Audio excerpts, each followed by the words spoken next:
UFC Noche is a little over 24 hours away. Sean O'Malley versus Merab Dvalishvili for the bantamweight title. And I believe Sean O'Malley is on the cusp of becoming a UFC star. And I know people are probably like, Joey, what are you talking about? You've been saying for a while Sean O'Malley's not a star. Yeah, that's because people have been shoving Sean O'Malley down our throats for years.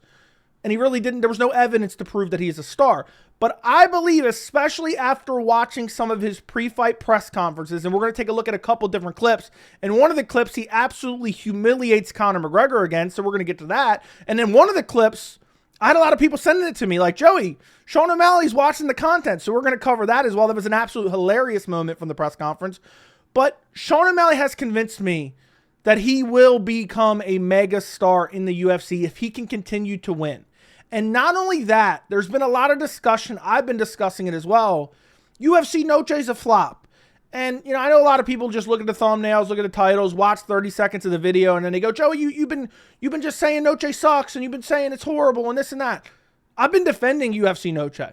The one thing I've been critical of is the ticket prices. And I've been happy that the ticket prices have absolutely collapsed because they're pricing out real fans. But that's besides the point. But we have some new financial information about UFC Noche at the Sphere that proves it may not be as much of a financial flop as some of us may have thought, but we'll get to that later in the video. Let's start off with Sean O'Malley's pre-fight presser. First clip we're going to take a look at is something that I covered recently. I'll link my entire UFC Noche playlist down in the description if you care to go check it out. But he talks about his interaction with Henry Cejudo. So for those of you who don't know, he absolutely bodied Henry Cejudo the other day, went on his podcast, embarrassed him, and then dipped out. And then Henry Cejudo was like, oh yeah, he did that to me and you, Usman. He tried to pin it on both of them when really O'Malley was just shitting on Cejudo. O'Malley's smart enough to understand that and points it out right here. I wanted to cover it in this video. Henry's saying, he's heard that you're having trouble getting off your back and everything. Is that just Henry talking, or is... Also, he's asked about the injury that Henry Cejudo implied that he had. What's he going off? Well, you saw me roast that guy, right? He tried saying, he got us, Kamaru. And Kamaru's like, nah, he got you. Facts. And I said this in my video from a couple of days ago. Also, Cejudo was mentally broken. I'm not kidding. I know a lot of people sometimes they see a YouTube video and like, oh, this guy's exaggerating. Cejudo had a complete and utter meltdown. I covered it in that other video, but O'Malley must have saw that Cejudo had a meltdown as well. Henry is just he's just a little guy that just gets very upset about things, and I just burned him so good that I don't know where he got my back hurts, but yeah, that's not true. Perfect response to the Henry Cejudo. He's just a little guy that gets upset about everything, and yeah, he was super salty after O'Malley absolutely embarrassed him on his own podcast. Next clip, and this just really shows me that O'Malley's so self-aware that he doesn't have to manufacture a Conor McGregor-esque character in terms of trash talking to become a star in the UFC. Regardless what a lot of these newer fans believe, that you have to be some crazy character on the microphone to become a draw. O'Malley's asked, well, what do you bring, kind of to the UFC to kind of become a star? I don't remember exactly how they phrased the question, but they're kind of comparing him to Conor here. And his answer is absolutely flawless and 100% accurate. And that's what I've been loving about O'Malley recently. I feel like he used to kind of, I don't know, it felt kind of forced and cringy. But now he just seems like he's being himself and he's speaking facts. He's speaking nothing but facts. What do you bring? Similar to Conor McGregor or not similar to Conor McGregor or different from Conor McGregor that can make you a star. And hear what he has to say here. Fights. I fight. Yeah, because Conor doesn't fight. Because O'Malley knows, he recognizes that Conor's jealous of him because Sean O'Malley's in a position that Conor would love to be in right now, but Conor's too busy using drugs. He talks about that in another interview we're going to look at here in a second as well. And he actually tells Conor to go fuck himself in that interview. So we'll check that out in a little bit, but still, listen to the rest of this. Often. So I think that's what it is right now. Conor was good on the mic. The accent, the words that he chose, he was very good on the mic. Performances, he had a couple good performances. Which is actually facts, and I believe this for a long time. Long before I ever had a channel, Conor McGregor's one of the most overrated fighters ever. He had a great performance against Eddie Alvarez, okay? He had a great performance against Jose Aldo. Outside of that, his career really isn't that great. Never defended a belt. Got babied all the way up until Chad Mendes. Chad Mendes took the fight on 1 week's notice. Had he not, he wouldn't have gassed out, and he probably would have won that fight. He dominated the first round. and then he lost to Nate Diaz, then got it back, but it was borderline a robbery. And then he, beat Donald Cowboy Cerrone? So O'Malley has something Conor doesn't have. He fights often, and also he's already defended the belt, which he brings up later in the other interview, I believe it is. And, unlike Conor, he's actually fighting and winning. But I'm consistent right now. I'm fighting a lot, so that's what I bring. Yeah, and also he said Conor's good on the mic. He recognizes I don't have to beat Conor on the mic. And some people have said when I said, look, O'Malley's not trying to be this manufactured character. They're like, well, look at the way he dresses and look at the way he dyes his hair. I mean, that could literally just be his personality. I believe that is his personality. I mean, look at his tattoos. He's got tattoos everywhere. I don't think that's a manufactured, like, WWE style character. He looks like a GTA created character, but still, I think that's just him being himself. That's him expressing himself. And now he's not trying to force this weird, cringy trash talk like some guys do. And it never actually, most of the time, it does not succeed. He's just going to be himself. And then guess what? He's going to go out there and let his fight and do the talking. Which, guess what? O'Malley's one of the most exciting fighters on the roster. Next clip we're going to take a look at is him trolling Merab. I showed this in another video, but I figured this was worth showing in this video as well. He says Umar Nurmagomedov is more deserving than Merab, just to piss Merab off because he recognizes that Merab is already preemptively ducking Umar. I'll say this just so it gets clipped. Merab probably won't see the whole thing. He'll probably just see this. I think Umar is more deserving to fight me right now than Merab. I don't really mean that, but Merab's going to see that and fucking freak out. He has this weird thing against Umar. He got asked about him and he left. He's like, who's Umar? He just doesn't think he's deserving. So I'm sure that'll get clips sent to him and he'll freak out. But yeah, and he recognizes that. And it's just little things like this.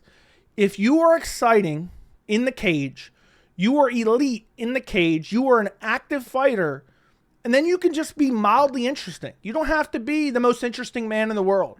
You can just be mildly interesting, throw some subtle jabs, speak the truth, push some guys' buttons, that you're fighting and kind of get on their nerves a little bit.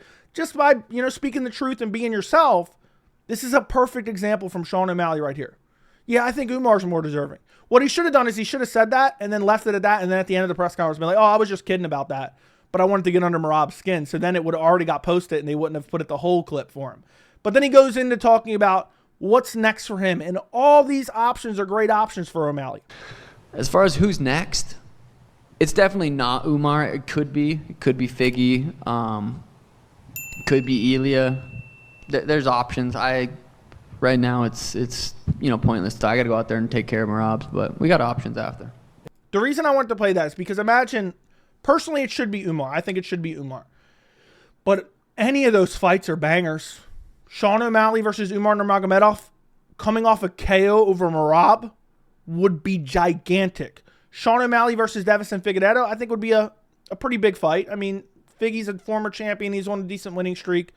And then O'Malley versus Topuria, as much as I don't want to see that right now, I want to see O'Malley defend his belt a couple times. I want to see Topuria defend his belt a couple times. There is no doubt Topuria versus O'Malley would be absolute insanity. That's doing over 1 million pay-per-view buys. If O'Malley starches Merab or beats Merab and Topuria beats Max Holloway, that's over 1 million pay-per-view buys right there. That's a huge fight. And stylistically, it's incredible, even though I think Topuria would probably ragdoll O'Malley, but that's besides the point. Now, the last clip from this press conference, or this interview, whatever you want to call it, that I want to look at, a lot of people sent me this and said, hey, man, I think this is a nod to your channel, Joey, because you're the only one that's been saying this over and over again. And O'Malley's asked about his pound for pound because he said he believes Ilya's pound for pound number 3, something like that. And he's asked about it, and listen to what he goes into here.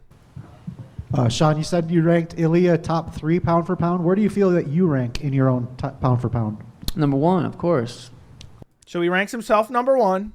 Let's see who he ranks number 2 and why. All right, then who's number 2? John Jones. He's got fucking dogs. He shoots guns. No. John Jones. He's got a dark side to him. John Jones got 2 German Shepherds. He shoots guns. If you would have said the spray paint cans, I would have said 100% sure he got that from me. I did dig up that clip. I did start everyone talking about the whole dogs, John Jones dogs thing. But that has spread so far and wide. So many people have said it. I'm not going to take full credit for it. But I definitely started the dog stuff. I definitely started the German Shepherd stuff. But regardless of that, he is in touch with the MMA community. A lot of fans are talking about this. Dana White says John Jones, pound for pound. He's got 2 German Shepherds. He's got a dark side to him. He's doing nasty stuff to himself in his off time. And O'Malley points that out and has a good laugh about it after ranking himself pound for pound #1. All right, next interview we're going to take a look at, and I'll link both of these down in the description, was with Stephen A. Smith, okay? Now, the first clip we're going to look at from this, and this is the interview where he really goes off on Conor McGregor and calls him out for his drug use and tells him to go fuck himself as well. I just want to show you the intro from Stephen A. Smith because when I'm watching this in real time, my brain immediately went somewhere, so I wanted to play it for you guys. Guest is the current UFC bantamweight champion of the world and #6 in the UFC pound-for-pound rankings. He's got a historic match. I thought he was going to say he's got, and then start naming the breeds of dogs he's got. He's #6 pound for pound in the UFC rankings. He's got 2 German Shepherds. He's got a poodle. He's got a Basset Hound. Shout out Kevin Ioli. You know, I don't know. I just wanted to play that because I swear I thought he was going to start talking about breeds of dogs. I wonder if Sean O'Malley has any dogs because I need to know because I need to adjust my pound for pound list. Does he have a Rottweiler, a Cane Corso, a Basset Hound, German Shepherds, Belgian Malinois, which is what John Jones actually has? But it would have been hilarious had he said that. But the next thing I'm going to show you here is O'Malley actually promoting this fight perfectly. He's hyping up Merab. He's talking about the backstory.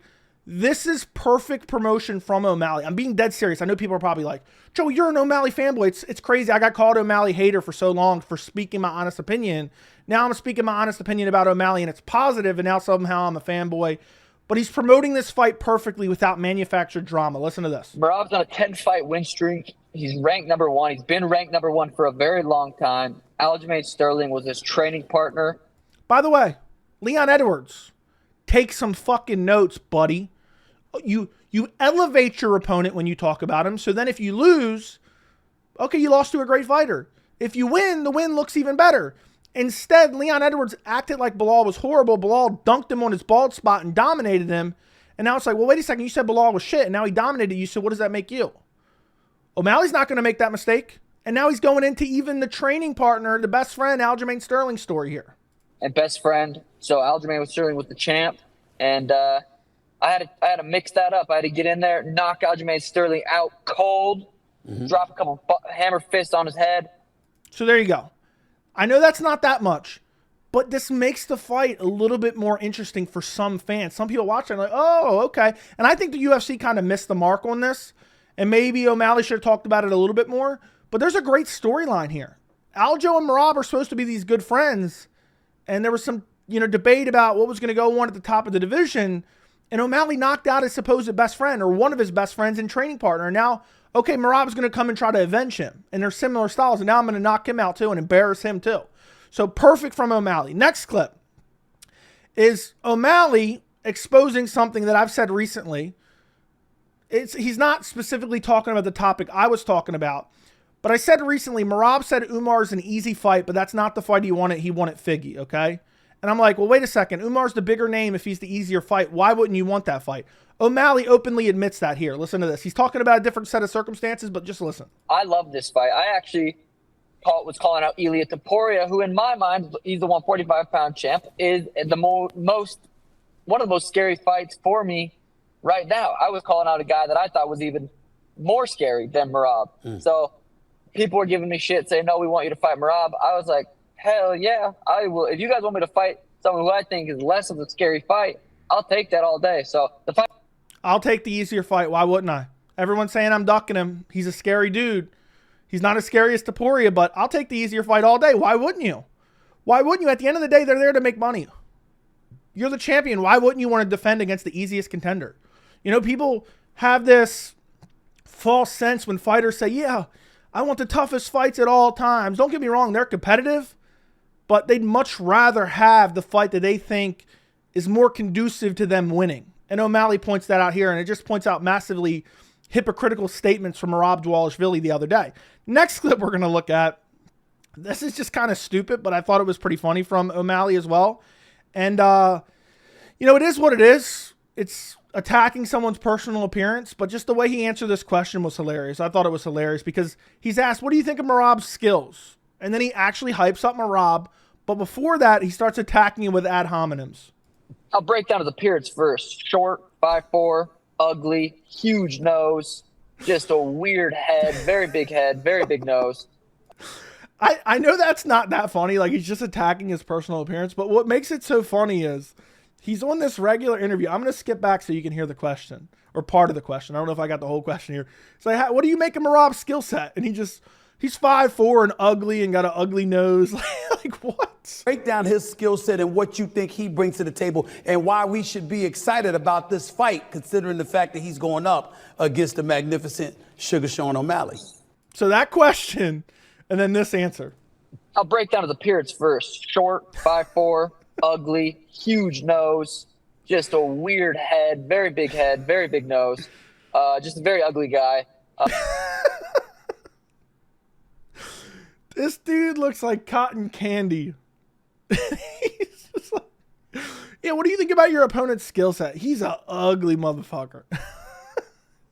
But then he actually hypes up his skills a little bit again. Skill set wise, very dangerous. Like we mentioned it before, his cardio it's crazy. Right. He's called the machine for a reason. He's got very good wrestling. He's good at wrestling into punches, back into wrestling, and that is what makes him dangerous. He's very durable. So there you go. He's hyping up his opponent. So when he wins, it looks even more impressive. If he loses, he lost to an elite level fighter. Again, Leon Edwards, take some notes. You got dumped on your bald spot, okay?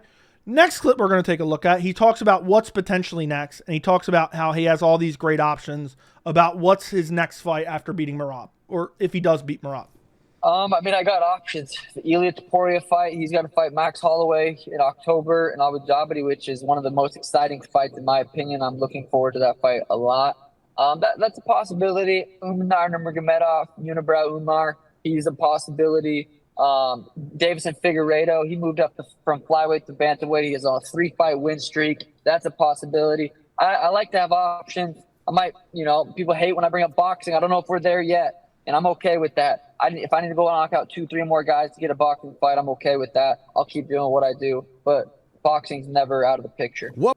All those fights are huge. Again, I mentioned it previously when he talked about it. He talks about boxing, which, to be honest, is sad. Does anybody else find it sad? Every UFC fighter's dream is to go to boxing to actually get a big payday. Does that make anyone else depressed about the sport? It's like every UFC fighter, no matter who they are, Conor McGregor, Sean O'Malley, Francis Ngannou, whoever it may be, Kamaru Usman calling out Canelo years ago. Their dream is, I hope I become a big enough star that I can go box because the UFC isn't going to pay me what I'm worth.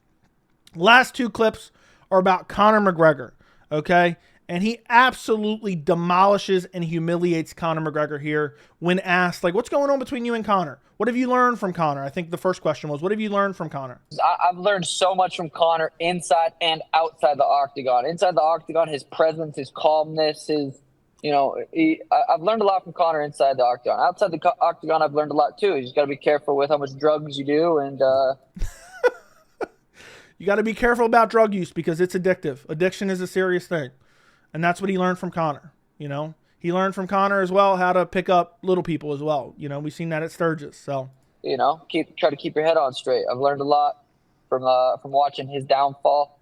He's been throwing shots at me from pure jealousy, from my perspective.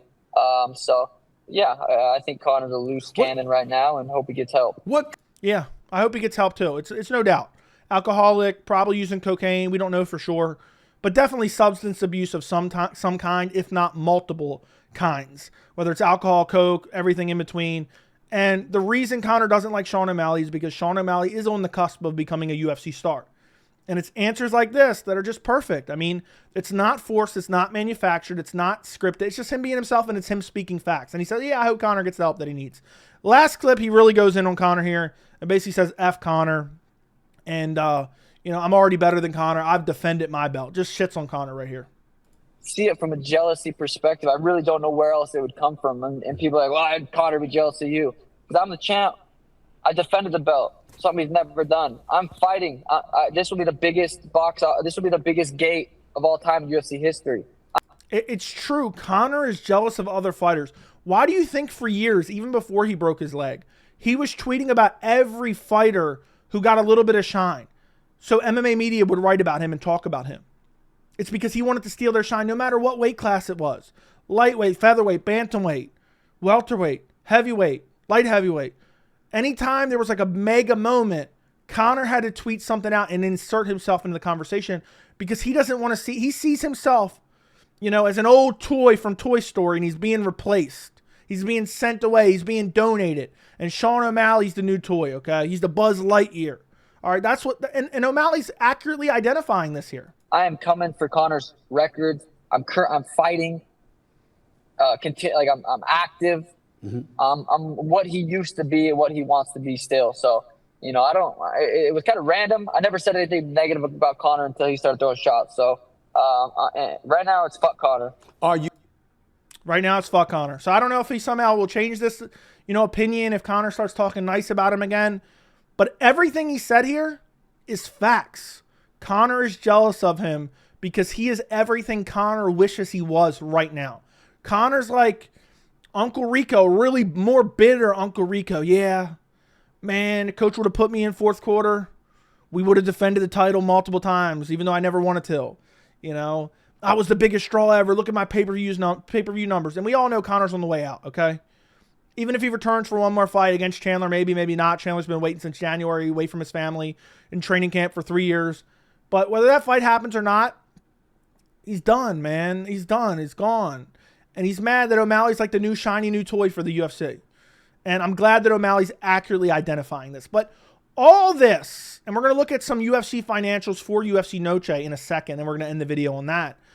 I wanted to show you all this to just say something that I covered in my press conference video. O'Malley doesn't have to be this flamboyant, crazy trash talker, okay? He's got a notable appearance, you know. It's crazy because if you've been watching the sport for long enough, you realize that a lot of these guys just looking a little bit different can help boost your star power. But also, the main thing that it really comes down to is your fighting ability. And Sean O'Malley is one of the most exciting fighters on the roster. And let me tell you this right now, and I said this previously. You look back on history, a couple examples. Ronda Rousey was notable. She went out there and KO'd Betch Cojeda, I think is how you pronounce it. Ronda Rousey brutally KO'd Betch Cojeda, and then she was transcended into superstardom, over 1 million pay-per-view buys. Okay? You look back at Conor. He KO'd Chad Mendes. Really, the Aldo fight transcended him into superstar power. You look at Anderson Silva. He front kicked KO Vitor Belfort. It transcended him into superstar stardom in the UFC. O'Malley has that opportunity on Saturday. Regardless of what you want to say about UFC Noche, if he goes out there and starches Merab, I don't know if he's going to be over 1 million pay-per-view buys next fight, but if I had to guess, it's going to be very, very close, and he's going to be one of the biggest draws in the UFC. And this is coming from someone who over the past few years, when people have been saying, yeah, O'Malley's a draw, O'Malley's a draw, O'Malley's a draw, I've been saying, no, he's not. Okay? It happens. This is the fight. The UFC's invested so much money and so much publicity and promotion into this fight card, whether you hate it, you love it, whatever, that there's going to be so many eyeballs on this card to begin with. If O'Malley goes out there and has a viral performance, and he has the style to do it, it's going to push him very high up in terms of star power. And I believe that is one of the reasons that the UFC's investment in UFC Noche and in the Sphere that cost them a lot of money, I believe that's one of the reasons why it's going to pay off. Now, the last two things I want to take a look at is an article from Kevin Iole, which I'll link down in the description. We're also going to look at an article from Sports Business Review Journal. And what I want to point out here is, you know, that he's talking basically about why did the UFC spend this much money? Because I've been saying, look, Dana White's not happy about it. They spent $20 million. You know, they're having the highest gate, but it's $23 million. The profit margin isn't what it was. You know, it isn't. He's not happy about the profit margin with ticket prices collapsing. Now, I still believe Dana White is not happy about ticket sales. But if you look at this here, the second reason is financial. The UFC is a public business with responsibility to maximize revenue. The show already has a $23 million gate, a UFC record, and according to Sports Business Journal, I don't know why I said Review Journal, sponsorship dollars for Noche UFC have been more than doubled the company's previous mark for an event. A highly placed source in the company told KevinIole.com that SBJ's reporting is probably correct. So, you know, you're looking at the UFC making up for a lot of the loss with sponsorship. And at the end of the day, even if they're not happy with where the number is, you know, you never know. Kevin Iole could be talking to Dana. Dana's not going to say, oh, I'm not really happy with it. He's going to hype it up no matter what. But no matter what, if O'Malley goes out there and transcends into one of these big stars, it was worth every penny. It was worth absolutely every penny. So I wanted to highlight this because I've been talking about ticket sales. My main gripe has been pricing out real hardcore fans for rich elites, that barely even show up for the card. But, looking at this, the sponsorship, and I looked up Sports Business Journal and we see some of their sponsorship. So for the UFC Noche, it's not only the title partner Riyadh season, there are 34 corporate patrons supporting the event, including newcomers like Wingstop. Who eats Wingstop? Oh my God, I seen that on Twitter. Wingstop's horrible. I seen like Brandon Moreno with Wingstop, which is notable as a long desired sponsor from the QSR category. Wingstop has assets for the rest of 2024 across TKO Holdings, which includes UFC and WWE. Then you also have other UFC sponsors, newbies for 306, Dude Wipes. Talk about, kind of bringing back a classic. True Classic, Autopilot, Supercell, Sony Pictures. So basically, they've brought in all these new sponsors. Who knows, the whole entire canvas is probably going to look like a NASCAR car to make up for some of the loss. And at the end of the day, having this kind of mega event that's going to have all this attention on it, if Sean O'Malley or others, I'm not saying anyone's going to get into that super stardom, but there's other fighters on this card, depending on what kind of performance they have, it will elevate their star power. And at the end of the day, even if they're not making the profit margin that they want it, the return on investment is worth it. If O'Malley goes out there, gets a viral KO, and it pushes him into superstardom, it was worth every penny. If, Ronaldo Rodriguez goes out there and has a performance, there's so many eyeballs on the card that it propels him up the ladder and kind of makes him into, a co-main eventer on like a fight night card or something, or a star in Mexico. It's worth it. And that is what the UFC is banking on. You go back in time, you look at some of the cards, like a guy like Sean O'Malley was on. He's on Conor cards. He was on UFC 264, Conor Dustin Poirier 3. The reason was they were trying to build him up by putting him on a mega card. You can say the same for some of the fighters that are going to be on this card. Diego Lopez. He could have that moment here. I'm not saying he's going to be a million, pay-per-view sales guy, but it's going to help increase his profile because this event is so talked about and so kind of, in the headlines right now, just because it is something different that the UFC is doing. But I think Sean O'Malley, if he beats Merab on Saturday night, mark my words, he will be very close to one of the top draws in the UFC. I think he'll probably be up there with kind of like Izzy in his prime. I know that sounds crazy, but I think he'll probably, no matter what his fight is next, I think we're looking at like 600 to maybe 1 million pay-per-view buys. He fights Topuria over 1 million pay-per-view buys. So I think this event is going to really push Sean O'Malley to superstardom. Let me know what you guys think down in the comments. Don't forget to like the video. Don't forget to subscribe to the channel. And thank you so much for watching.